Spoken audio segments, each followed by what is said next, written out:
ସେଇଟା ଗୋଟେ କାଚ ଆଇନା ଥିଲା। ସେଇଟାକୁ କେମିତି ଭାଙ୍ଗି ଚୂନା ହେଇଯାଇଛି।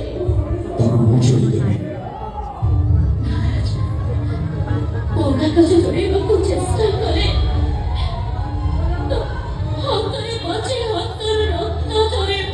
ସେ ରକ୍ତକୁ ନେଇ ତମ ମଥାରେ ସିନ୍ଦୁର କରି ପିନ୍ଧେଇଦେବି। ମୋ ମଥାକୁ ସିନ୍ଦୁର ଭଲ ଲାଗିଲାନି ବୋଲି ମୋ ପରେ ଟିକିଲି ବିଧୁଛି। ତୋ ମଥାକୁ ଟିକିଲି ଭଲ ଲାଗୁନି, ମୁଁ ସିନ୍ଦୁର ଆଣିବି କି? ତୋ ଖାଲି ପାଦ ଚାଲି ଭଲ ଲାଗୁନି, ମୁଁ